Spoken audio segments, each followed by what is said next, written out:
ในยุคสมัยพุทธกาลที่โลกมนุษย์ยังเต็มไปด้วยความมืดมนแห่งกิเลสและภัยพาล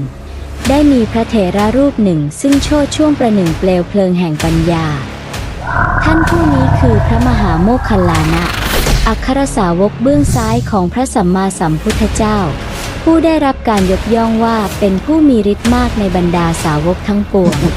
สวัสดีค่ะทุกท่านคลิปนี้แสงธรรมนำใจเล่าเรื่องรวมตอนเกี่ยวกับพระมหาโมคคัลลานะมาให้ฟังกันยาวๆเลยค่ะจะสนุกมีประโยชน์และให้ข้อคิดยังไงนั้นไปรับชมกันค่ะ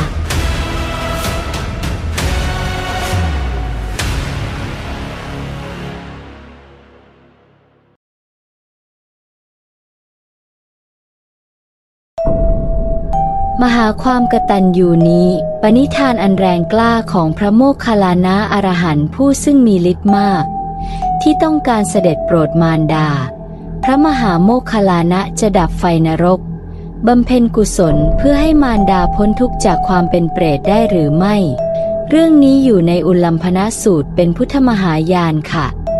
จึงเป็นที่มาของเทศกาลวันศาสตร์จีนค่ะพร้อมแล้วไปรับฟังกันค่ะ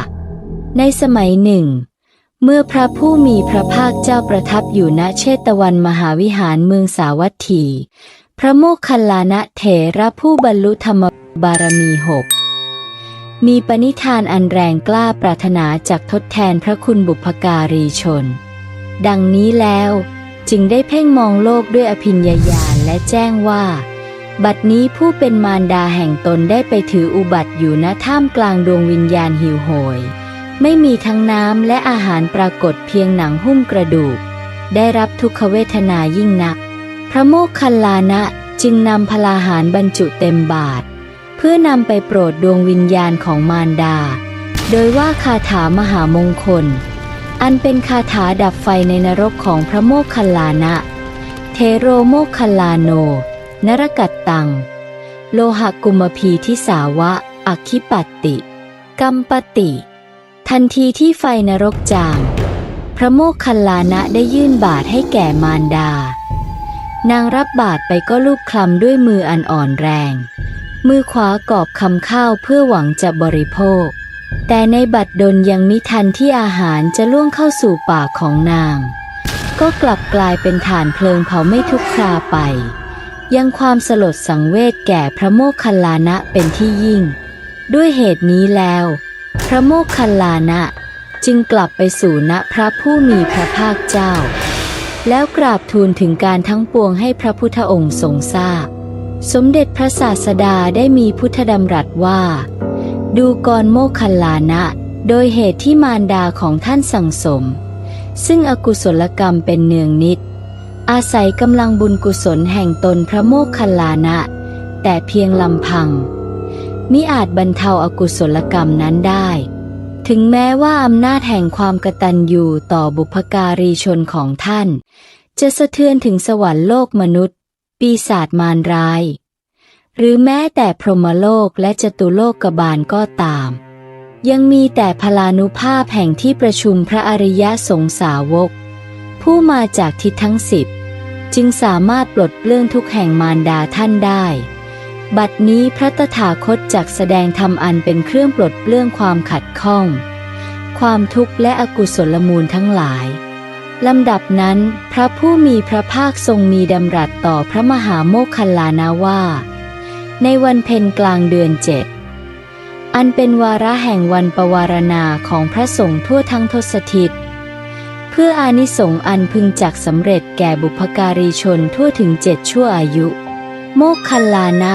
เธอจงจัดเตรียมภาชนะอันบริสุทธิ์อุดมด้วยพลาหารภักษาหารทั้ง100อย่างผลไม้ทั้ง5กับสิ่งสักการะบรรดามีประทีปธูปเทียนชวลาอันเป็นเลิศทั้งปวงถวายแด่หมู่สงฆ์ผู้มาจากทิศทั้ง10หากสาธุชนใดพึงได้ถวายทานดังนี้แล้วแด่ที่ประชุมมหาปวารณาสงฆ์อานิสงส์อันประมาณมิได้ย่อมบังเกิดแด่บุพการีชนทั้งในปัจจุบันตลอดจนถึง7ชั่วอายุแม้กระทั่งผู้อยู่ในคติทั้ง6สวรรค์มนุษย์เปรตอสุรกายเดรัจฉานสัตว์นรกท่านเหล่านั้นจักพ้นจากทุกขติภูมิได้บังเกิดณสุขติภพ โภชนาหารกับทั้งภัตราพรอันปราณีตจักบังเกิดแด่ท่านเหล่านั้นแม้ผู้ยังชนอยู่ย่อมจักเป็นผู้มั่งคั่งจักเป็นผู้มีอายุยืนและบัดนั้นพระผู้มีพระภาคเจ้าทรงมีพุทธบัญหารแก่หมู่พระภิกษุสงฆ์ทั้งหลายให้ดำรงจิตแห่งตนมั่นคงอยู่ในสมาธิภาวะแล้วจึงอุทิศให้บุพการีชนทั้งหลายครั้นแล้วหมู่สงฆ์ทั้งนั้นพึงรับมตกพัดคือข้าวที่ทำบุญอุทิศให้คนตายค่ะต่อเบื้องหน้าพุทธานุสติเจดีย์ในท่ามกลางหมู่สงฆ์ทันใดนั้นมารดาแห่งพระมหาโมคคัลลานะก็ได้พ้นจากกันแห่งเปรตภูมิด้วยกุศลนั้นพระมหาโมคคัลลานะอีกทั้งพระมหาโพธิสัตว์เจ้าก็บังเกิดปิติในผลแห่งกุศลเป็นอันมากพระมหาโมคคัลลานะได้ประคองหัตถ์อัญชุลีต่อเบื้องพระพักตร์พระผู้มีพระภาคแล้วกราบทูลว่าบัดนี้มารดาของข้าพระองค์ได้รับอานิสงส์อันไม่มีประมาณก็ด้วยอาศัยอานุภาพแห่งพระรัตนตรัยหากในกาลภายหน้าบรรดาพุทธสาวกทั้งหลายปรารถนาจักบำเพ็ญกุศลทานอุทิศให้แก่บุพการีชนดังนี้บ้างบรรพชนทั้งหลายกับผู้ล่วงลับทั้ง7ชั่วอายุนั้นจักได้รับอานิสงส์ดุจเช่นนี้หรือไม่พระพุทธเจ้าข้าพระผู้เป็นที่พึ่งแห่งโลกจึงมีพุทธดำรัสตอบว่าประเสริฐแล้วสิ่งที่เธอกล่าวนั้นชอบแล้วหากในภายภาคเบื้องหน้าสาธุชนทั้งหลายอันมีภิกษุภิกษุณีกษัตริย์พระบรมวงศานุวงศ์ข้าราชบริพารทุกชนชั้นกับทั้งสามัญชนทั้งปวงปรารถนาที่จักบำเพ็ญกุศลทานอุทิศแด่บุพการีชนผู้ให้กำเนิดแล้วนั้นในวันเพ็ญกลางเดือน7อันเป็นวันมหาปวารณาสมเธอทั้งหลายพึงถวายโภชนาหารกับทั้งของบริวารทั้งปวงแด่หมู่สงฆ์ผู้มาทิศทั้ง10แล้วตั้งใจอุทิศส่วนแห่งบุญนั้นแด่บุพการีชนผู้ให้กำเนิดกับทั้งผู้ล่วงลับทั้ง7ชั่วอายุให้ได้รับอานิสงส์เขาทั้งหลายย่อมจักเป็นผู้พ้นจากทุกขติภพได้บังเกิดในท่ามกลางสุขติภูมิได้เสวยผลบุญอย่างไม่มีที่สิ้นสุดพุทธสาวกทั้งหลายผู้มีมนสิการมั่นคงอยู่ในกตัญญูตธรรมระลึกถึงคุณแห่งบุพการีชน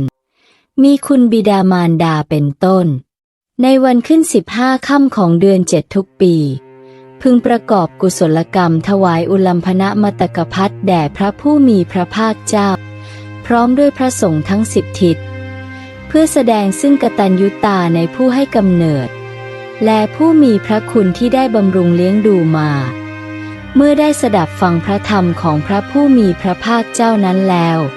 พระมหาโมคคัลลานะพร้อมด้วยพุทธบริษัท4ต่างปีติยินดีในธรรมและน้อมรับไปปฏิบัติโดยทั่วกันและนี่จึงเป็นที่มาของเทศกาลอุลัมพนะที่คนไทยรู้จักกันดีว่าเทศกาลงานเทกระจาด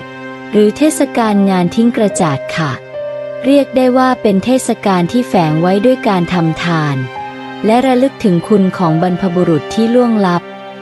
แม้จะอยู่คนละโลกแต่ก็ยังมีใจที่สื่อถึงกันได้ไม่เพียงกับญาติพี่น้องของตนแต่ยังเผื่อแผ่ให้กับเพื่อนร่วมโลกที่ไม่ใช่ญาติได้ด้วยจบแล้วค่ะวันนี้ลาไปอีกเช่นเคยแล้วพบกันใหม่สวัสดีค่ะ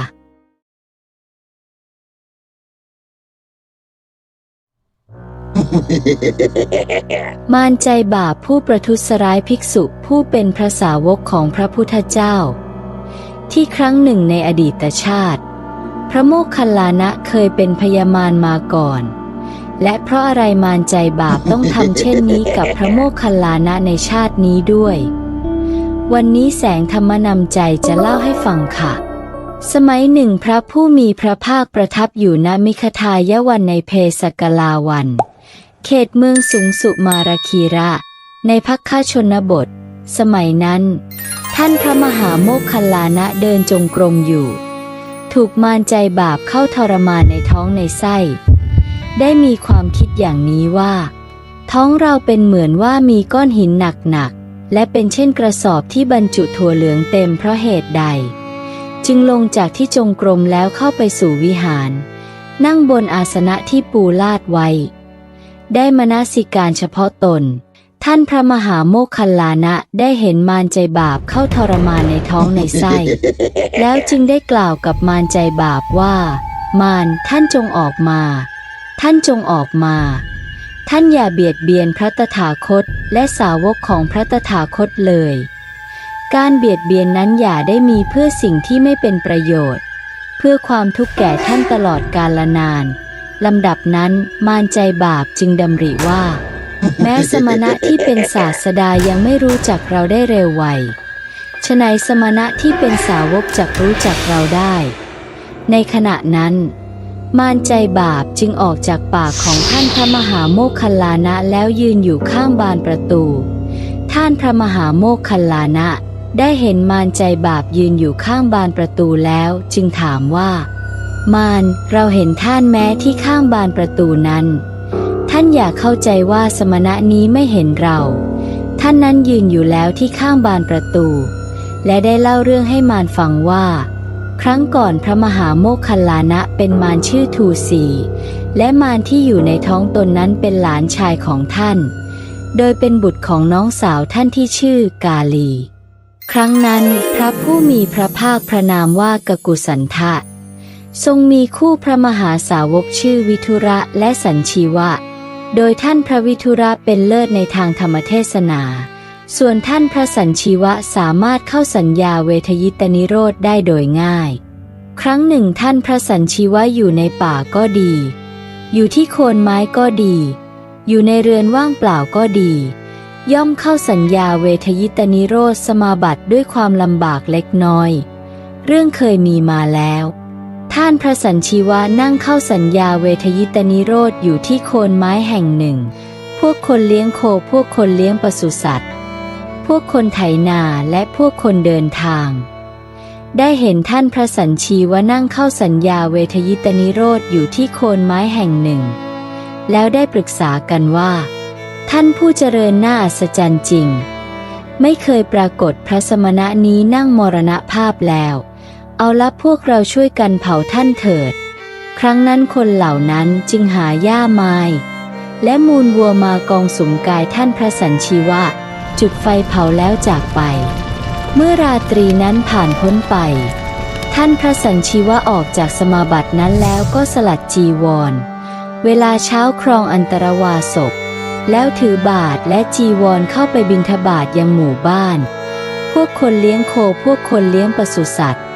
พวกคนไถนาและพวกคนเดินทางได้เห็นท่านพระสัญชีวะเที่ยวบิณฑบาตแล้วได้ปรึกษากันว่าท่านผู้เจริญน่าอัศจรรย์จริงไม่เคยปรากฏพระสมณะนี้นั่งมรณภาพแล้วกลับฟื้นชีพคืนได้ด้วยเหตุนี้ท่านพระสัญชีวะจึงมีชื่อว่าสัญชีวะฝ่ายทูสีมารมีความคิดว่าตนไม่รู้จักภิกษุผู้มีศีลมีกัลยาณธรรมเหล่านี้จึงดลใจพวกพราหมณ์และคฤหบดีให้ด่าเสียดสีภิกษุเบียดเบียนพวกภิกษุเหล่านั้นเพื่อให้ภิกษุเหล่านั้นมีจิตเป็นอย่างอื่นครั้งนั้นมนุษย์ผู้ด่าเสียดสีเบียดเบียนภิกษุเหล่านั้นเมื่อตายไปก็เข้าถึงอบายทุคติวินิบาตนรกโดยมากค่ะครั้งนั้นเพื่อไม่ให้ภิกษุที่ถูกด่าเสียดสีเบียดเบียนมีจิตเป็นอย่างอื่นพระผู้มีพระภาคกุสันทะจึงทรงให้โอวาทแก่ภิกษุทั้งหลายให้มีจิตสหรคตด้วยเมตตากรุณามุทิตาและอุเบกขาแผ่ไปทั้งสี่ทิศอย่างกว้างขวางเป็นใหญ่หาประมาณมิได้ไม่มีเวรไม่มีพยาบาทแผ่ไปสู่โลกมีสัตว์ทั้งมวลโดยความมีตนทั่วไปในที่ทั้งปวงทั้งเบื้องบนเบื้องต่ำเบื้องขวางแผ่ไปตลอดโลกทั่วทุกหมู่เหล่าในที่ทุกสถานด้วยเมตตาจิตอันไพบูรณ์เป็นมหคตะไม่มีขอบเขตไม่มีเวรไม่มีความเบียดเบียนอยู่มีกรุณาจิตมีมุทิตาจิตมีอุเบกขาจิตแผ่ไปตลอดทั้งสี่ทิศแผ่ไปตลอดโลกทั่วทุกหมู่เหล่าในที่ทุกสถานด้วยอุเบกขาจิตอันไพบูรณ์เป็นมหคตะไม่มีขอบเขตไม่มีเวรไม่มีความเบียดเบียนอยู่ทูสีมารจึงมีความคิดว่าแม้ตนจะทำถึงอย่างนี้ ก็ยังไม่รู้ความมาหรือความไปของภิกษุเหล่านี้เลยดังนั้นจึงเปลี่ยนเป็นชักชวนพวกพราหมณ์และคฤหบดีให้สักการะเคารพนับถือบูชาภิกษุทั้งหลายเพื่อให้ภิกษุเหล่านั้นมีจิตเป็นอย่างอื่น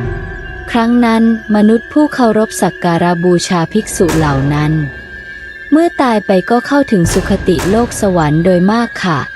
และเพื่อไม่ให้ภิกษุผู้ได้รับการเคารพสักการะบูชามีจิตเป็นอย่างอื่นพระผู้มีพระภาคกกุสันทะจึงทรงให้โอวาทแก่ภิกษุทั้งหลายให้พิจารณาเห็นในกายว่าไม่งามมีความสำคัญในอาหารว่าเป็นของปฏิกูลว่าโลกทั้งปวงไม่น่ายินดีสังขารทั้งปวงเป็นของไม่เที่ยงเช้าวันหนึ่งพระผู้มีพระภาคกกุสันทะเสด็จเข้าไปสู่หมู่บ้านเพื่อบิณฑบาตโดยมีท่านพระวิทุระเป็นปัจฉาสมณะทูสีมารได้เข้าสิงเด็กคนหนึ่งแล้วเอาก้อนหินขว้างที่ศีรษะพระวิทุระจนศีรษะแตกมีเลือดไหลพระผู้มีพระภาคทรงชำเลืองดูทูสีมารแล้วตรัสว่าทูสีมารนี้มิได้รู้ประมาณเลยทูสีมารก็เคลื่อนจากที่นั้นเข้าถึงมหานรกอย่างทุกข์ทรมานในทันทีมหานรกมีชื่อ3อย่างค่ะคือชภัสสายตานิกะสังกุสมาหตะก็มีและปัจจตเวทนิยะโดยทูสีมารได้หมกไม่อยู่ในมหานรกนั้นหลายพันปีและในอุสสธนรกแห่งมหานรกนั้นอีก10,000 ปีครั้งเมื่อพระโมคคัลลานะได้เล่าจบแล้วจึงได้กล่าวคาถาว่ามารผู้ประทุษร้ายภิกษุผู้เป็นพระสาวกของพระพุทธเจ้าผู้รู้จักนรกสวรรค์มีฤทธิ์ผู้สอนธรรมแก่เทวดาแก้ทิฏฐิพรหมย่อมประสบทุกข์อย่างหนักการเบียดเบียนพระพุทธเจ้าเหมือนการเผาตัวเองดังคนพาลที่ถูกไฟเผาต้องประสบบาปมิใช่บุญอย่าสำคัญว่าบาปไม่ให้ผลแก่เราชนที่สั่งสมบาปย่อมโอดครวญตลอดกาลนานเมื่อพระโมคคัลลานะกล่าวคาถาจบมารใจบาปเกิดความสลดใจแล้วจึงอันตรธานหายไปจากที่นั้น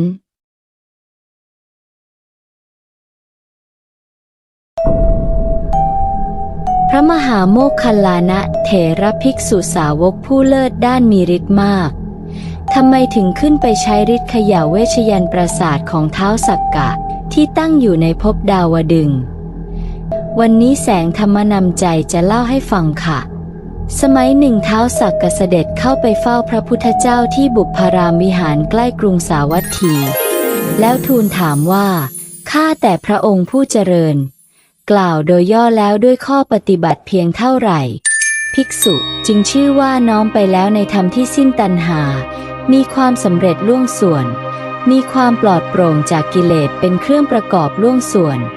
เป็นพรหมจารีล่วงส่วนมีที่สุดล่วงส่วนเป็นผู้ประเสริฐกว่าเทวดาและมนุษย์ทั้งหลายพระพุทธเจ้าตรัสตอบว่าดูก่อนจอมเทพภิกษุในพระธรรมวินัยนี้ได้สดับว่าพระธรรมทั้งปวงไม่ควรยึดมั่นเมื่อภิกษุได้สดับความนี้แล้วย่อมทราบชัดธรรมทั้งปวงด้วยปัญญาอันยิ่งครั้นทราบชัดธรรมทั้งปวงด้วยปัญญาอันยิ่งแล้วย่อมกำหนดรู้ธรรมทั้งปวงครั้นกำหนดรู้ธรรมทั้งปวงแล้วเมื่อเธอได้เสวยเวทนาอย่างใดอย่างหนึ่งสุขก็ดีทุกข์ก็ดีมิใช่ทุกข์มิใช่สุขก็ดีเธอย่อมพิจารณาเห็นความไม่เที่ยงพิจารณาเห็นความหน่ายพิจารณาเห็นความดับพิจารณาเห็นความสละคืนในเวทนาทั้งหลายนั้นเมื่อพิจารณาเห็นดังนั้นแล้วย่อมไม่ยึดมั่นสิ่งใดๆในโลกเมื่อไม่ยึดมั่นย่อมไม่สะดุ้งหวาดหวั่นเมื่อไม่สะดุ้งหวาดหวั่นย่อมดับกิเลสให้สงบได้เฉพาะตัวและทราบชัดว่าชาติสิ้นแล้วพรหมจรรย์อยู่จบแล้วกิจที่ควรทำเสร็จแล้วกิจอื่นเพื่อความเป็นอย่างนี้มิได้มีดูก่อนจอมเทพกล่าวโดยย่อด้วยข้อปฏิบัติเท่านี้แลภิกษุชื่อว่าน้อมไปแล้วในธรรมเป็นที่สิ้นท้าวสักกะจอมเทพทรงชื่นชมยินดีพระภาสิทธิ์ถวายอภิวาทกระทำประทักษิณแล้วหายไปจากที่นั้นท้าวสักกะเร่งรีบกลับเพราะประสงค์จะไปเล่นตีขี ก่อนที่จะเสด็จเข้าเฝ้าตรัสให้ท้าวมหาราชทั้งสี่อารักขาในทิศทั้งสี่ทรงช้างเอราวัณมีเหล่าเทพแวดล้อมพร้อมด้วยนางฟ้อนประทับที่ประตูอุทยานแล้วทรงดำริถึงปัญหานี้คิดว่าหากเข้าไปเล่นตีคีก่อนก็อาจจะลืมเราจะให้รอก่อนแล้วหายจากคอช้างไปเข้าเฝ้าทูลถามได้คำตอบแล้วก็รีบกลับพระมหาโมคคัลลานะนั่งอยู่ไม่ไกลนักรู้เห็นการเข้าเฝ้าของเทาสักกะแล้วคิดว่าท้าวสักกะทราบความแห่งพระพุทธดำรัสหรือว่าไม่ทราบแล้วหายตัวจากบุพารามปราสาทไปปรากฏตัวในหมู่เทวดาชั้นดาวดึงส์ท่านว่าพระเถระได้ยินเสียงทูลถามแต่ไม่ได้ยินพระพุทธดำรัสตอบได้ยินแต่เสียงอนุโมทนาของท้าวสักกะเพื่อจะสอบถามความแห่งพระพุทธดำรัสจากท้าวสักกะขณะนั้นท้าวสักกะกำลังอิ่มเอิบพร้อมพรั่งด้วยดนตรีในสวนดอกบุญทริกได้ทอดพระเนตรเห็นพระเถระแต่ไกลจึงให้หยุดบรรเลงดนตรีเสด็จเข้าไปหานิมนต์ให้นั่งครั้นท้าวสักกะนั่งอาสนะแล้วพระเถระได้ทูลถามว่าพระผู้มีพระภาคเจ้าตรัสถึงความน้อมไปในธรรมเป็นที่สิ้นตัณหาโดยย่อแก่พระองค์อย่างไรขอตรัสบอกแก่อาตมาบ้างอาตมาจักได้มีส่วนแห่งธรรมนั้นบ้างท้าวสักกะตรัสว่าตนเองมีกิจมากมีธุระมากมีธุระส่วนตัวและธุระของเทวดาชั้นดาวดึงส์ผ้าสิทธินั้นลืมแล้วตรัสเล่าคราวที่เทวดาชนะพวกอสูรนั้นตนเองให้สร้างเวชยันตปราสาทมีเป็น100 ชั้นมีเรือนยอด700มีนางอัปสร700นางอัปสรแต่ละนางจะมีนางเทพธิดาคอยบำเรอ700ข้าแต่ท่านพระโมคคัลลานะท่านปรารถนาเพื่อจะชมสถานที่น่ารื่นรมของปราสาทบ้างไหมในอรรถกถาว่ามีคดีต่างๆของพวกเทวดาเกิดขึ้นจำนวนมากท้าวสักกะต้องคอยตัดสินจึงตรัสว่ามีกิจมากมีธุระมากพระโมคคัลลานะรับด้วยดุษฎีภาพท้าวสักกะและท้าวเวสสุวรรณมหาราชท่านว่าทั้งสองสนิทกันมากนิมนต์ให้พระเถระเดินไปข้างหน้าเข้าไปในปราสาทพวกนางเทพเห็นพระเถระแล้วละอายใจรีบเข้าสู่ห้องของตนคล้ายหญิงสะใภ้เห็นพ่อผัวก็เกรงกลัวละอายใจอยู่ท้าวสักกะและท้าวเวสสุวรรณได้เชิญให้พระเถระดูชมสถานที่ต่างๆพระเถระกล่าวว่าสถานที่ของท้าวสักกะน่ารื่นรมงดงามเหมือนสถานที่ของผู้ได้ทำบุญไว้แต่ปางก่อนแล้วดำริว่าท้าวสักกะเป็นผู้ประมาทมากเราจะทำให้สลดใจท่านจึงบันดาลอิทธาภิสังขารใช้หัวแม่เท้ากดเวชยันต์ปราสาทเขย่าให้สั่นไหวอรรถกถาว่าพระเถระเข้าอโปกสิณออกแล้วอธิษฐานว่าขอให้ที่ตั้งของปราสาทจงเป็นน้ำจากนั้นใช้หัวแม่เท้ากดลงที่ช่อฟ้าปราสาทหวั่นไหวไปมาเหมือนบาดลอยอยู่เหนือน้ำวัสดุทั้งหลายภายในปราสาทกระทบกันมีเสียงดังท้าวสักกะท้าวมหาราชและพวกเทพชั้นดาวดึงส์พากันเกิดความประหลาดใจกล่าวกันว่าท่านผู้เจริญทั้งหลายนี่เป็นความอัศจรรย์พระสมณะนี้มีฤทธิ์มากมีอานุภาพมากเอาหัวแม่เท้ากดทิพย์พิภพเขย่าให้สั่นสะท้านหวั่นไหวได้พระมหาโมคคัลลานะทราบว่าท้าวสักกะทรงเกิดความสลดพระทัยมีอาการขนลุกจึงถามซ้ำว่าพระผู้มีพระภาคเจ้าได้ตรัสความพ้นจากปัญหาโดยย่นย่ออย่างไรคราวนี้ท้าวสักกะได้ตรัสตอบตามที่พระพุทธเจ้าตรัสแล้วทุกประการท้าวสักกะทรงระลึกได้เพราะพระเถระได้ทำความโสมนัสและความสังเวชพระทัยให้เกิดแก่ท้าวสักกะนำความมืดคือความลุ่มหลงออกไปความมีสติสัมปชัญญะก็กลับคืนมาพระมหาโมคคัลลานะชื่นชมยินดีที่ท้าวสักกะแสดงธรรมตามที่ทูลถามมาได้แล้วหายตัวจากหมู่เทพชั้นดาวดึงส์มาปรากฏตัวที่บุพารามปราสาทครั้นพระเถระจากไปแล้วไม่นานพวกเทพธิดาผู้บำเรอท้าวสักกะได้ทูลถามว่าพระสมณะนั้นเป็นศาสดาของพระองค์หรือท้าวสักกะตรัสตอบว่าพระสมณะไม่ใช่พระศาสดาของเรา แต่ท่านเป็นผู้บรรลุมรรคพรหมจรรย์เหมือนกัน พวกเทพธิดาทูลชมเชยว่าเป็นลาภของพระองค์ที่มีพระสมณะเช่นนี้เป็นเพื่อนบรรพชิตพระผู้มีพระภาคเจ้าผู้เป็นศาสดาของพระองค์ก็คงมีฤทธิ์มากมีอานุภาพมากเป็นอัศจรรย์แน่ ครั้นพระมหาโมคคัลลานะเข้าเฝ้าทูลถามว่า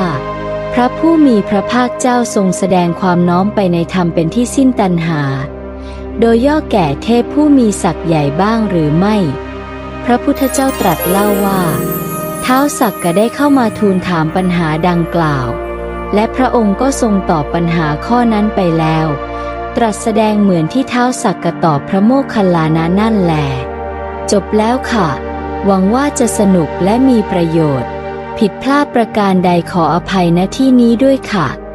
สำหรับวันนี้ลาไปก่อนสวัสดีค่ะ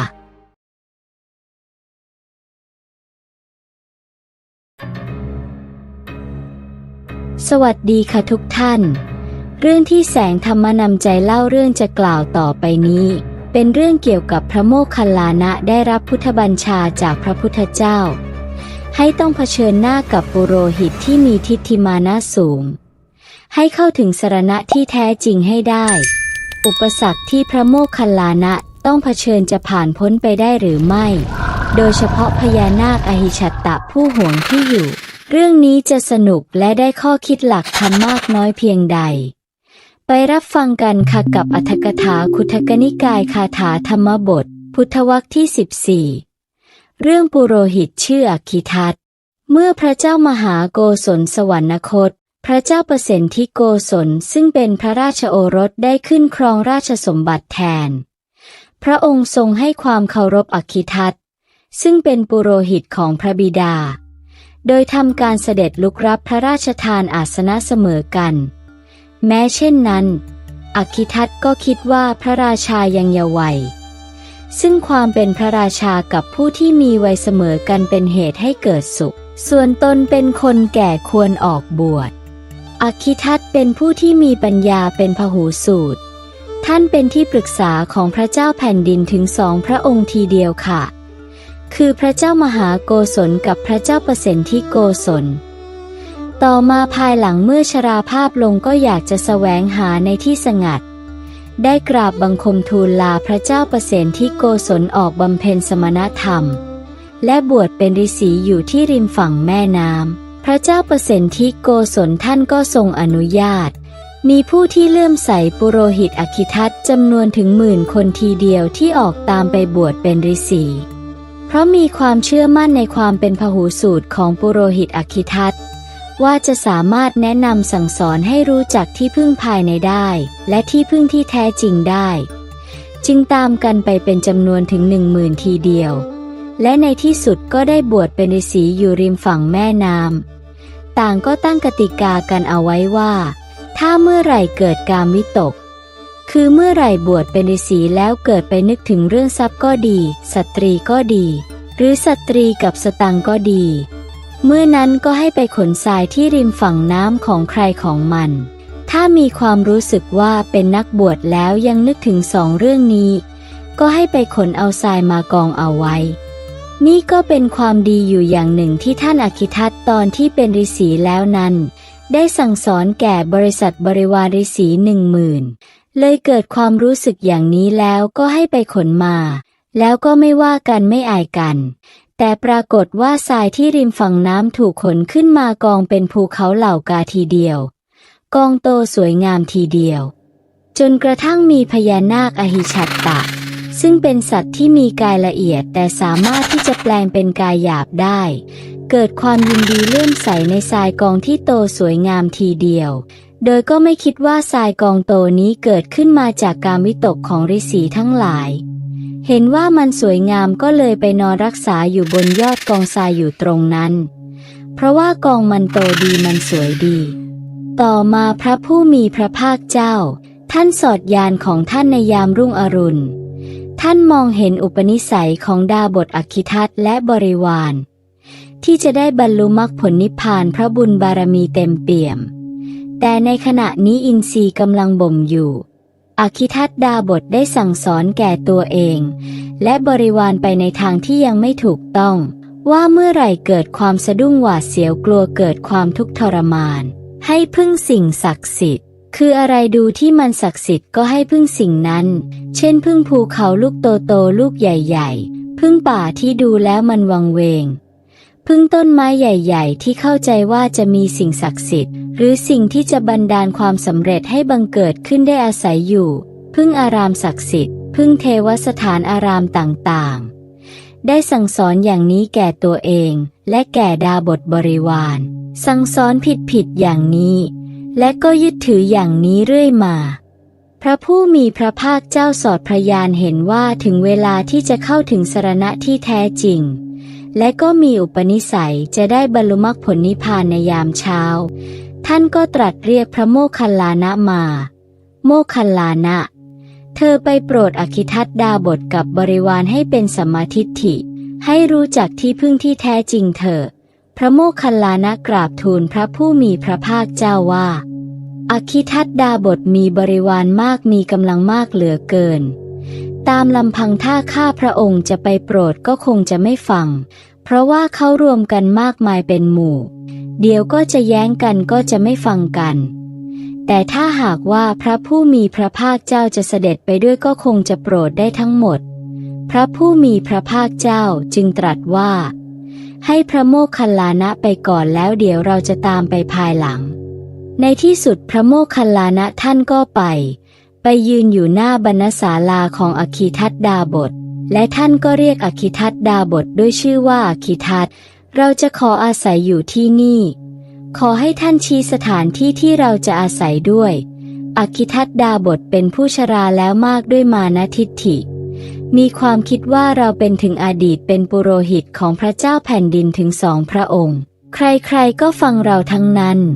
ไม่มีใครที่จะกล้ามาเรียกชื่อของเราแบบคนคุ้นเคยก็เกิดมานะทิฏฐิและก็บอกกับพระโมคคัลลานะว่าไม่มี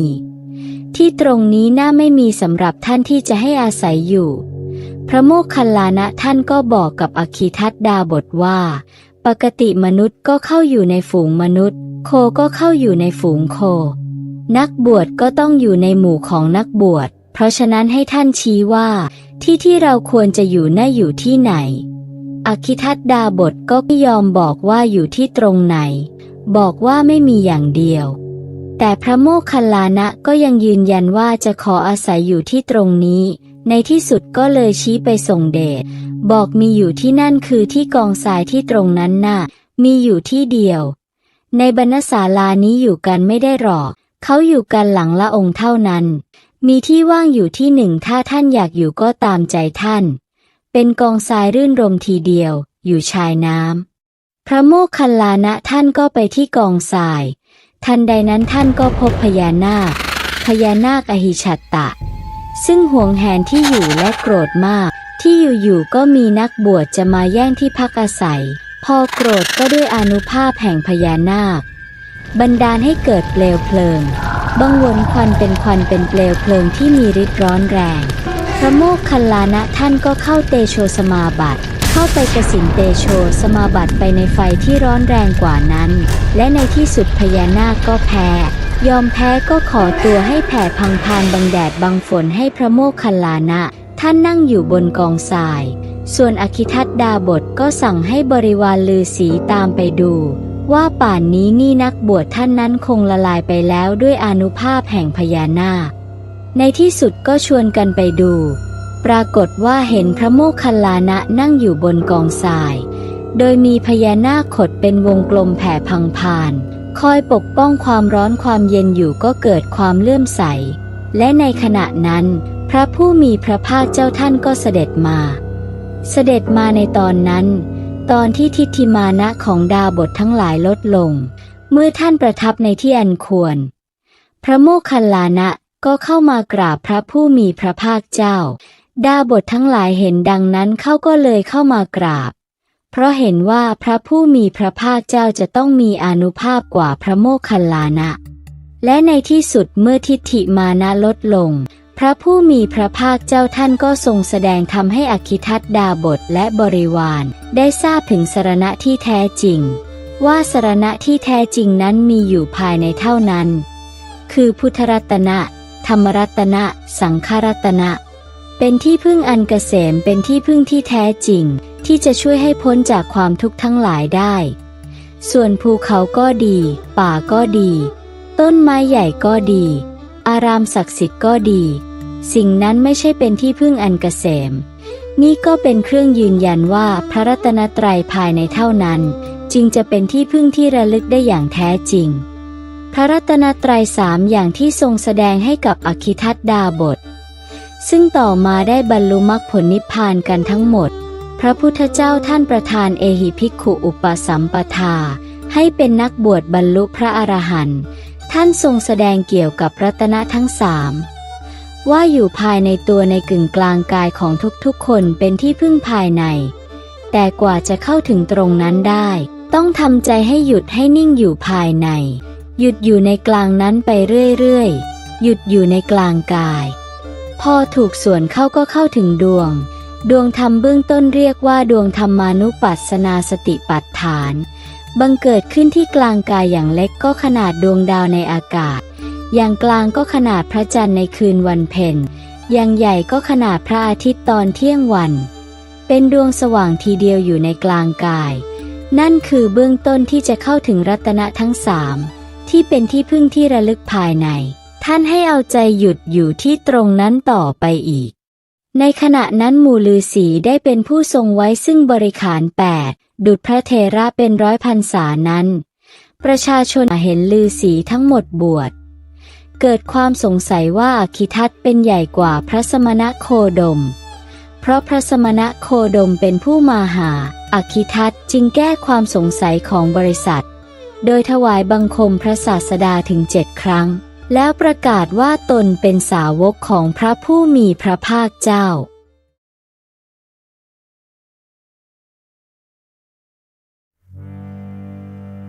พระมหาโมคคัลลานะเถระผู้ซึ่งมีฤทธิ์มากเป็นพระภิกษุอัครสาวกเบื้องซ้ายของพระโคดมพุทธเจ้าแต่เพราะอะไรถึงได้ปรินิพพานได้อย่างนี้เหตุจริงๆแล้วคืออะไรกันแน่วันนี้แสงธรรมนำใจจะเล่าให้ฟังค่ะในสมัยพุทธกาลลาภสักการะเกิดกับพระพุทธศาสนาเป็นอันมากพวกนอกศาสนาเสื่อมลาภสักการะจึงเกิดความริษยามากครั้นพวกนอกศาสนาหรือเรียกว่าเดรัจฉีประชุมปรึกษาว่าเพราะเหตุไรลาภสักการะจึงบังเกิดมากมายแก่พระสมณโคดมเดรัจฉีคนหนึ่งบอกว่าลาภสักการะเกิดขึ้นเพราะพระโมคคัลลานะชอบไปเที่ยวเทวโลกถามถึงกรรมที่เหล่าเทวดากระทำแล้วกลับมาบอกแก่พวกมนุษย์ว่าพวกเขาทำกรรมอะไรจึงได้สมบัติเช่นนี้และถามกรรมของพวกที่เกิดในนรกแล้วกลับมาบอกแก่พวกมนุษย์ว่าพวกเขาทำกรรมอะไรจึงได้เสวยทุกข์เช่นนี้มนุษย์ทั้งหลายได้ฟังถ้อยคำของพระมหาโมคคัลลานะจึงได้ถวายลาภสักการะใหญ่แก่พระสมณโคดมและพวกภิกษุแล้วพวกเดรัจฉีเสนอความเห็นว่าถ้าข้าพระโมคคัลลานะเสียลาภสักการะนั้นก็จักเกิดแก่พวกตนเดรัจฉีจึงชักชวนพวกอุปัฏฐากของตนให้รวบรวมเงินมาได้ 1,000 กหาปณะแล้วเรียกโจรมาสั่งให้ไปฆ่าพระมหาโมคคัลลานะที่การศิลาพวกโจรได้เงินแล้วจึงไปล้อมสถานที่อยู่ของพระโมคคัลลานะพระโมคคัลลานะรู้ว่าพวกโจรเหล่านั้นล้อมตนอยู่จึงใช้ฤทธิ์ออกจากเสนาสนะเวลาจำพรรษาผ่านไป2 เดือนก็ยังทำอะไรพระเถระไม่ได้เดือนสุดท้ายพระเถระรู้ว่าอกุศลกรรมที่เคยทำไว้จะติดตามทันจึงไม่หลบหนีไปไหนเมื่อพวกโจรจับท่านได้ต่างพากันทุบตีทำกระดูกของท่านให้มีขนาดเมล็ดข้าวสารเมื่อคิดว่าพระเถระนั้นตายแล้วจึงโยนร่างพระเถระไปหลังพุ่มไม้แล้วหนีไปพระโมคคัลลานะคิดว่าเราจักเฝ้าถวายบังคมพระศาสดาก่อนแล้วจึงจะปรินิพพานจึงประสานร่างกายให้เหมือนเดิมด้วยฌาน แล้วเหาะไปยังสำนักของพระศาสดาถวายบังคมแล้วกราบทูลว่าตนจักปรินิพพานพระพุทธเจ้าขอให้พระโมคคัลลานะกล่าวทำแล้วค่อยไปเพราะตั้งแต่นี้ไปจะไม่ได้เห็นสาวกเช่นพระโมคคัลลานะอีกพระเถระถวายบังคมพระศาสดาแล้วกล่าวธรรมถวายบังคมลาพระศาสดาไปยังการศิลาแล้วปรินิพพานพิธีศพพระโมคคัลลานะชาวเทวโลกทั้ง6 ชั้นเกิดโกลาหลข่าวว่าอาจารย์ของพวกเราปรินิพพานแล้วต่างถือของหอมมาลาธูปเครื่องอบและจัญจุรณะอันเป็นทิพย์ทั้งฟืนนานาชนิดมาประชุมกันแล้วสร้างจิตกาฐานะด้วยจันแดงสูง99 ศอกพระศาสดาประทับอยู่ใกล้ศพพระเถระตรัสสั่งให้จัดการปลงศพของพระโมคคัลลานะรอบสุสานฝนดอกไม้โปรยตกลงมาในที่ประมาณโยชน์หนึ่งมีมนุษย์เทวดายักษ์คนทันนาคครุฑฉัตรธงชัยแผ่นผ้าผู้ที่มาประชุมทุกเหล่าพระศาสดาตรัสสั่งให้เก็บพระอธิธาตุของพระเถระมาทำเจดีย์บรรจุไว้ที่ซุ้มประตูที่พระเวฬุวันวิหารเมื่อพระเจ้าอาชาติศัตรูจับตัวคนร้ายและสมณะเปลือยทั้ง500 คนได้ก็จับพวกโจรและพวกสมณะเปลือยฝังจากนั้นสุมด้วยฟางแล้วจุดไฟเผาแล้วให้เอาไถเหล็กไถซ้ำทำให้เป็นท่อนเล็กท่อนน้อยบุพกรรมของพระโมคคัลลานะพระพุทธเจ้าตรัสว่าความตายของโมคคัลลานะไม่เหมาะสมแก่อัตภาพนี้แต่เหมาะสมแท้แก่กรรมที่ท่านทำไว้ในชาติก่อนกรรมที่พระโมคคัลลานะนั้นทำไว้ในชาติก่อนพระพุทธเจ้าจึงตรัสบุพกรรมของพระโมคคัลลานะว่าในอดีตการมีกุลบุตรคนหนึ่งในนครพาราณสีปฏิบัติดูแลบิดามารดาตาบอดด้วยตนเองบิดามารดาก็เลยหาภรรยามาให้เพื่อช่วยงานเมื่อภรรยาดูแลบิดามารดาได้ 2-3 วันเท่านั้นก็ไม่ปรารถนาจะเห็นคนทั้งสองอีกเวลาที่กุลบุตรออกไปข้างนอกนางจึงเอาชิ้นเปลือกปอและฟองข้าวยาคูมาโรยในที่ต่างๆแล้วกล่าวว่าคนทั้งแก่ทั้งบอดเหล่านี้ทำให้สกปรกไปทั่วเรือนนางไม่อาจอยู่ในที่เดียวกันกับคนเหล่านี้เมื่อนางกล่าวอยู่บ่อยๆกุลบุตรผู้ได้บำเพ็ญบารมีมาแล้วก็แตกกับบิดามารดาจึงกล่าวกับบิดามารดาว่าพวกญาติที่อยู่ต่างหมู่บ้านต้องการให้ไปเยี่ยมเมื่อถึงกลางดงก็ได้ทำเสียงให้เหมือนว่าเป็นพวกโจรดักปล้นทุบตีพ่อแม่จนตายโยนศพทิ้งในดงแล้วกลับมาด้วยกรรมนี้พระโมคคัลลานะไม่อยู่ในนรกหลายแสนปีด้วยผลวิบากที่เหลือนั้นจึงเป็นผู้แหลกละเอียดเพราะทุบแล้วถึงความตายสิ้นร้อยอัตภาพพระโมคคัลลานะได้ความตายอันสมควรแก่กรรมของตนอย่างนี้ฝ่ายพวกเดรัจฉี500กับโจร500ประทุษร้ายบุตรของเราผู้ไม่ประทุษร้าย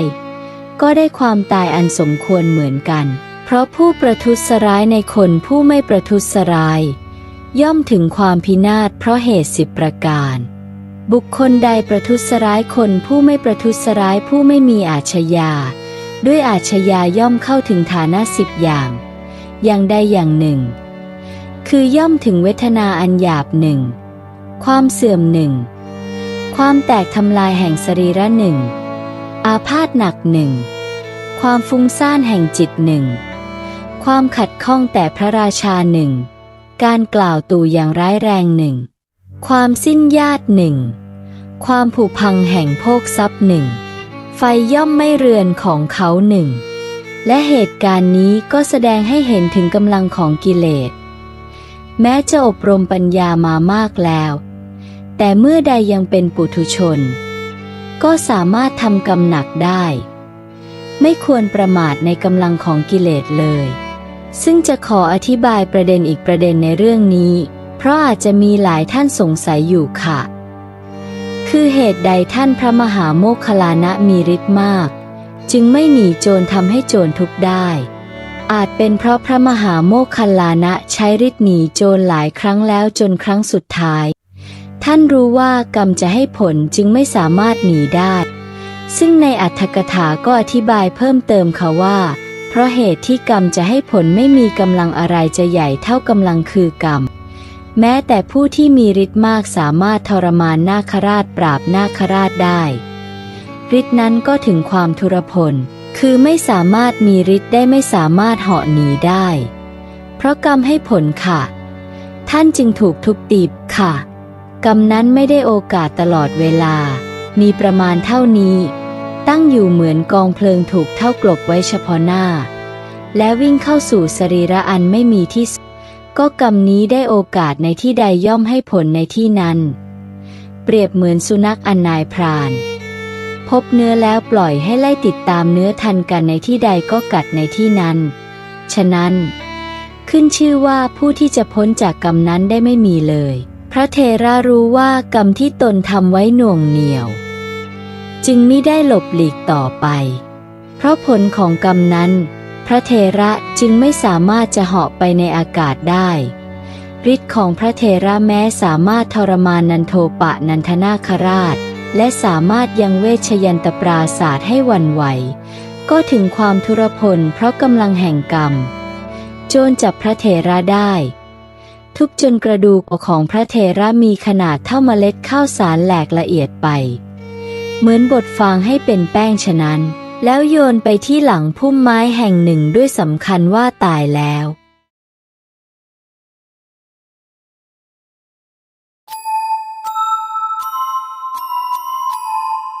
อันวิชาความรู้นั้นทุกอย่างไม่มีคุณไม่มีโทษในตัวคุณและโทษจากวิชาความรู้อยู่ที่คนใช้เป็นสำคัญหากผู้รู้ใช้วิชาไปในทางที่ถูกก็เป็นคุณหากใช้ไปในทางที่ผิดก็เป็นโทษจึงไม่ควรไปโทษวิชาความรู้บางอย่างว่าไม่ดีแต่ควรโทษผู้ที่ใช้วิชาความรู้ไปในทางที่ผิดว่าเป็นคนไม่ดีจึงจะถูกวันนี้แสงธรรมนำใจนำเรื่องเล่าสมัยพุทธกาลพร้อมข้อคิดทำเตือนสติพร้อมแล้วไปกันเลยค่ะครั้งหนึ่งในขณะที่พระมหาโมคคัลลานะเถระลงจากภูเขาคิชกูฏพร้อมกับพระลักษณะเถระท่านได้แสดงอาการยิ้มทำให้พระเถระที่มาด้วยกันสงสัยว่าท่านยิ้มเพราะอะไร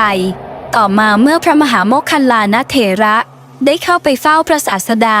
พระเถระรูปเดิมจึงถามเรื่องนี้ขึ้นพระมหาโมคคัลลานะจึงบอกถึงสาเหตุที่ยิ้มว่าได้เห็นเปรตตัวหนึ่งมีร่างกายยาวประมาณ3 คาวุธถูกค้อนเหล็ก60,000 อันที่ติดไฟลุกโพลงหล่นใส่ศีรษะกลางกระหม่อมของเปรตนั้นจนศีรษะแตกกระจัดกระจายและศีรษะก็กลับรวมกันขึ้นมาใหม่ค้อนเหล็กก็หล่นใส่อีกอยู่อย่างนั้นซ้ำแล้วซ้ำเล่าเปรตตัวนั้นร้องโอดโอยได้รับทุกข์ทรมานอย่างแสนสาหัสพระศาสดาเมื่อได้ทรงสดับเรื่องที่พระเถระเล่าให้ฟังแล้วจึงตรัสว่าภิกษุทั้งหลายเปรตนี้เราก็เคยเห็นเช่นกันตอนที่อยู่ที่โพธิมันทประเทศแต่เราไม่ได้บอกใครก็เพื่ออนุเคราะห์แก่คนบางพวกที่ไม่เชื่อเราการที่พวกเขาไม่เชื่อว่าเปรตมีจริงนั้นทำให้ไม่กลัวบาปกรรมไม่นำมาซึ่งประโยชน์อะไรเลยแต่ว่าตอนนี้เราเป็นพยานของโมคคัลลานะจึงบอกได้เหล่าภิกษุฟังพระดำรัสนั้นแล้วจึงทูลถามถึงบุพกรรมของเปรตนั้นพระศาสดาจึงตรัสเล่าให้ฟังว่าในอดีตการณกรุงพาราณสี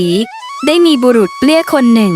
เป็นผู้มีศิลปะในการดีดก้อนกรวดเขาไปนั่งอยู่ใต้ต้นไทรย้อยต้นหนึ่ง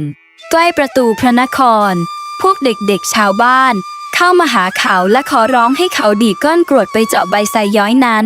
ให้เป็นรูปช้างบ้างรูปม้าบ้างเขาก็ดีดก้อนกรวดเจาะใบไม้เป็นรูปช้างรูปม้าให้เด็กๆดูเด็กอยากให้ดีดเป็นรูปอะไรก็สามารถทำให้ดูได้หมดพวกเด็กๆก็ให้ของกินแก่เขาเป็นสินน้ำใจต่อมาวันหนึ่งพระราชาเสด็จไปพระราชอุทยานและเสด็จไปที่ต้นไทรต้นนั้นในเวลาเที่ยงตรงพอดีแดดก็ส่องใบไม้ลงมาเงาที่ตกถูกพระราชาจึงเป็นรูปสัตว์ต่างๆพระองค์ทรงสงสัยว่าคืออะไรแต่พอมองขึ้นไปบนต้นไม้ก็เห็นใบไม้เป็นรูปช้างรูปม้าต่างๆนานาจึงตรัสถามว่าใครเป็นคนทำและเมื่อทรงทราบว่าเป็นบุรุษเปลี้ยจึงมีรับสั่งให้คนไปนำบุรุษเปลี้ยนั้นมาหาแล้วตรัสว่าปุโรหิตของเราปากกล้านักพอเราพูดนิดเดียวก็พูดเสียยืดยาว ท่านจะดีดมูลแพะเข้าไปในปากของปุโรหิตนั้นได้หรือไม่บุรุษเปรี้ยทูลว่าได้พระเจ้าค่ะขอพระองค์จงให้คนนำมูลแพะมาแล้วประทับนั่งในม่านกับปุโรหิตข้าพระองค์รู้ดีว่าจะต้องทำอย่างไรพระราชาได้ทรงกระทำตามที่เขาแนะนำบุรุษเปรี้ยก็ให้คนเอากรรไกรเจาะช่องเล็กๆช่องหนึ่งไว้ที่ม่านเมื่อปุโรหิตอ้าปากพูดกับพระราชาบุรุษเปรี้ยก็ดีดมูลแพะใส่ปากทีละก้อนปุโรหิตจำต้องกลืนมูลแพะที่เข้าปากก้อนแล้วก้อนเล่าเมื่อมูลแพะหมดบุรุษเปรี้ยจึงสั่นม่านเพื่อให้สัญญาณแก่พระราชาพระราชาจึงตรัสว่าท่านปุโรหิตท่านพูดมากเหลือเกินแม้แต่กลืนกินมูลแพะไปตั้งเยอะแล้วยังไม่หยุดพูดอีกท่านนี้มีปากกล้านักปุโรหิตได้ฟังดังนั้นถึงกับอึ้งไปและตั้งแต่นั้นเป็นต้นมาปุโรหิตนี้ก็ไม่พูดพร่ำกับพระราชาอีกเลยพระราชาจึงมีรับสั่งให้เรียกบุรุษเปรี้ยมาแล้วพระราชทานทรัพย์สมบัติให้มากมายต่อมาบุรุษคนหนึ่งเห็นสมบัติของบุรุษเปรี้ยจึงคิดว่าบุรุษผู้นี้เป็นคนเปรี้ยอาศัยศิลปะนี้จึงได้สมบัติมากมายขนาดนี้เราก็ควรจะศึกษาศิลปะนี้ไว้แล้วเขาก็เข้าไปหาบุรุษเปรี้ยเพื่อขอให้สอนวิชาแต่บุรุษเปรี้ยปฏิเสธเขาจึงคิดว่าจะต้องทำให้บุรุษเปรี้ยผู้นี้สอนศิลปะแก่เขาให้ได้จึงทำทีเข้าไปนวดเฟ้นแก่บุรุษเปรี้ยจนเวลาผ่านไปนานเข้าบุรุษเปรี้ยก็ใจอ่อนยอมสอนศิลปะให้เขาหลังจากเรียนวิชาจบแล้วบุรุษเปรี้ยจึงถามว่าจะไปทำอะไรเขาตอบว่าจะไปทดลองวิชานอกเมืองจะดีดแม่โคหรือมนุษย์ให้ตายบุรุษเปรี้ยจึงกล่าวว่าถ้าเจ้าฆ่าแม่โคตายจะต้องโดนปรับสินไหม100ถ้าฆ่ามนุษย์ตายจะโดนปรับสินไหม1,000ท่านและลูกเมียจะเอาเงินที่ไหนมาเสียค่าสินไหมเล่าท่านอย่าทำให้ตัวเองเดือดร้อนเลยถ้าจะทดลองวิชาก็ไปหาดีดคนที่ไม่มีพ่อไม่มีแม่เพราะจะไม่ต้องโดนปรับสินไหมบุรุษนั้นพอได้ฟังคำแนะนำก็ไปเที่ยวเสาะหาคนที่ไม่มีพ่อไม่มีแม่หรือแม่โคที่ไม่มีเจ้าของเพื่อจะลองวิชาแต่ไปที่ไหนก็ยังหาไม่เจอในขณะเดียวกันนั่นเองมีพระปัจเจกพุทธเจ้ารูปหนึ่งนามว่าสุเนตะพักอยู่ในบรรณศาลาขณะที่ท่านกำลังจะเดินเข้าไปบิณฑบาตในพระนครบุรุษนั้นก็เดินมาพบท่านที่ประตูพระนครพอดีจึงคิดว่าพระรูปนี้ไม่มีพ่อแม่ถ้าเราดีดพระรูปนี้ก็ไม่ต้องโดนปรับสินไหมเราจะดีดก้อนกรวดใส่พระรูปนี้ทดลองวิชาของเราดีกว่าคิดแล้วก็เล็งก้อนกรวดไปที่หูของพระปัจเจกพุทธเจ้าแล้วก็ดีดก้อนกรวดใส่ทันทีก้อนกรวดปลิวเข้าทางหูขวาทะลุออกหูซ้ายทำให้พระปัจเจกพุทธเจ้าเจ็บปวดอย่างหนักจนไม่สามารถเดินไปบิณฑบาตต่อได้จึงกลับบรรณศาลาและปรินิพพานในที่สุดพวกชาวบ้านที่รอใส่บาตรเมื่อไม่เห็นพระปัจเจกพุทธเจ้ามาจึงคิดว่าท่านอาจจะไม่สบายจึงไปหาท่านที่บรรณศาลาเห็นว่าท่านปรินิพพานแล้วก็พากันร้องให้คร่ำครวญเสียอกเสียใจเป็นยิ่งนักฝ่ายบุรุษนั้นพอเห็นคนจำนวนมากเดินไปก็สงสัยว่าคนเหล่านี้จะไปไหนกันจึงเดินไปกับพวกเขาด้วยพอไปถึงบรรณศาลาเห็นพระปัจเจกพุทธเจ้านอนปรินิพพานอยู่ก็จำได้จึงกล่าวว่าพระปัจเจกพุทธเจ้ารูปนี้เราเห็นท่านที่ประตูเมืองตอนเข้าไปบิณฑบาตเราจึงทดลองวิชาของเราดีดก้อนกรวดใส่จนปรินิพพานพอพวกชาวบ้านได้ยินดังนั้นจึงพากันด่าว่าบุรุษนั้นและรุมประชาทานจนเขาขาดใจตายในที่สุดเมื่อตายแล้วผลแห่งกรรมชั่วส่งให้ไปเกิดในนรกอเวจีถูกไฟนรกเผาไม่อยู่นานแสนนานจนแผ่นดินใหญ่นี้หนาขึ้น1 โยชน์และด้วยเศษกรรมที่เหลือจึงมาบังเกิดเป็นสันทิกูตเปรตที่ยอดภูเขาคิชกูฏนั่นเองครั้นตรัสเล่าบุพกรรมของเปรตให้ฟังแล้วพระศาสดาจึงตรัสว่าภิกษุทั้งหลายศิลปะหรือวิชาความรู้และความเป็นอิสระเมื่อเกิดมีขึ้นแก่คนชั่วย่อมเกิดมีขึ้นเพื่อความฉิบหายเพราะว่าคนชั่วเมื่อได้ศิลปะหรือวิชาและความเป็นอิสระแล้วย่อมสร้างแต่ความฉิบหายให้แก่ตนจบแล้วค่ะเรื่องเล่าสมัยพุทธกาลสันทิกูตเปรตผู้ถูกค้อนเหล็กเพลิง60,000 อันหล่นใส่หัวอย่างทุกข์ทรมานและสำหรับวันนี้ลาไปอีกเช่นเคย สวัสดีค่ะ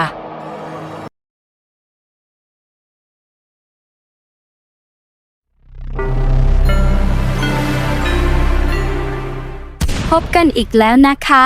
กับแสงธรรมนำใจท่านผู้ฟังเคยสังเกตไหมว่าทำไมวัดเกือบทุกที่ของศาสนาพุทธต้องมีพญานาคอยู่เกือบทุกที่หรือเพราะพญานาคเลื่อมใสนับถือพระรัตนตรัยและพระพุทธเจ้าแต่เพราะเหตุใดพญานาคถึงเลื่อมใสและเกรงกลัวต่อพระพุทธเจ้าวันนี้แสงธรรมนำใจยกตัวอย่างนันโทปนันทนาคราชมาเล่าให้ฟังค่ะสมัยหนึ่งอนาถบิณฑิกคหบดีได้ฟังพระธรรมเทศนาของพระผู้มีพระภาคได้ทูลเชิญพระองค์พร้อมภิกษุสงฆ์500 รูปรับภักษาหารที่เรือนของตนในวันรุ่งขึ้นในวันนั้นเมื่อพระผู้มีพระภาคทรงตรวจดูหมื่นโลกธาตุในเวลาใกล้รุ่งนันโทปนันทนาคราชเข้ามาสู่ข่ายพระยานทรงเห็นว่านาคราชนี้เป็นมิจฉาทิฐิไม่เลื่อมใสในพระรัตนตรัยและพระมหาโมคคัลลานะเป็นผู้สามารถปลดเปลื้องนาคราชนี้จากมิจฉาทิฐิได้ครั้นสว่างจึงให้พระอานนท์บอกภิกษุทั้ง500 รูปว่าจะเสด็จจาริกไปในเทวโลกวันนั้นพวกนาคเตรียมพื้นที่สำหรับดื่มของนันโทปนันทนาคราชโดยเอาเสวัตฉัตรทิพย์กางบนรัตนบัลลังก์ทิพย์ห้อมล้อมด้วยนาคนักฟ้อนและนาคบริวารเมื่อนันโทปนันทนาคราชเห็นพระผู้มีพระภาคพร้อมภิกษุ500 รูปเสด็จมุ่งพระพักตร์ไปยังดาวดึงส์เทวโลกทางเหนือวิมานทองของตนจึงคิดว่าจะไม่ให้พวกสมณะโลนเหล่านี้โปรยละอองเท้าบนกระหม่อมของตนทั้งหลายไปจึงไปยังเชิงภูเขาสิเนรุเนรมิตอัตภาพใหญ่ขดล้อมรอบภูเขาสิเนรุ7 รอบแล้วเอาพังพานบังพบดาวดึงส์ไว้ทำให้สมณะทั้งหลายมองไม่เห็นพระรัฐปาละ พระพัทธิยะและพระราหุลต่างอาสาที่จะกำราบนาคราชพระผู้มีพระภาคไม่ทรงอนุญาตแต่ทรงอนุญาตให้พระมหาโมคคัลลานะกำราบนาคราชนั้นพระโมคคัลลานะแปลงอัตภาพเป็นนาคราชใหญ่ขดพันรอบนันโทปนันทนาคราชวางพังพานของตนกดนาคราชไว้กับภูเขาสิเนรุนาคราชโกรธจัดบังหวนควันขึ้นพระเถระจึงบังหวนควันเบียดเบียนควันของนาคราชนาคราชจึงโพลงเป็นไฟพระเถระก็ได้โพลงไฟเบียดเบียนไฟของนาคราชนาคราชเห็นเช่นนั้นจึงขอให้พระเถระกลับสู่ภาวะแห่งภิกษุเมื่อพระเถระคืนร่างเป็นภิกษุก็ได้เดินเข้าออกทางช่องหูขวาและซ้ายช่องจมูกขวาและซ้ายของนาคราชเดินเข้าไปในปากแล้วเดินจงกรมอยู่ในท้องของนาคราชและทูลพระผู้มีพระภาคว่าแม้นาคราชเช่นเดียวกับนันโทปนันทะเป็นร้อยหรือพันตนก็กำราบได้เพราะอิทธิบาท4ที่ตนได้กระทำให้มากกระทำให้เป็นดังญาณกระทำให้เป็นดังวัตถุที่ตั้งปฏิบัติแล้วสะสมแล้วเริ่มดีแล้วพระโมคคัลลานะเป็นผู้ที่สามารถเข้าออกฌานได้อย่างรวดเร็วเมื่อพระเถระออกมายืนตรงจมูกนาคราชเห็นเป็นจังหวะเหมาะจึงพ่นลมทางจมูกอย่างแรงพระเถระสังเกตอาการของนาคราช แล้วรีบเข้าจตุตฌานทำให้ลมนั้นไม่อาจทำให้แม้เส้นขนของท่านไหวได้ นันโทปนันทนาคราชคิดในใจว่า สมณะนี้มีฤทธิ์มากดังนั้นเมื่อพระเถระเปลี่ยนอัตภาพให้เป็นครุฑนาคราชจึงรีบเปลี่ยนอัตภาพของตนกล่าวขอถึงท่านเป็นสรณะและไหว้เท้าทั้งสองของพระเถระเมื่อกำราบนาคราชให้หมดพยศพระเถระจึงพาไปเฝ้าพระผู้มีพระภาคพระพุทธองค์ได้แสดงธรรมเทศนาให้ฟังจนพยนันโทปนันทนาคราชเลื่อมใสนับถือพระรัตนตรัยเป็นที่พึ่งไปตลอดชีวิตเป็นอย่างไรบ้างคะเรื่องของพญานาคราชนันโทปนันทะที่กลับตัวกลับใจด้วยฤทธิ์ของพระโมคคัลลานะสำหรับวันนี้ขอลาไปอีกเช่นเคยสวัสดีค่ะ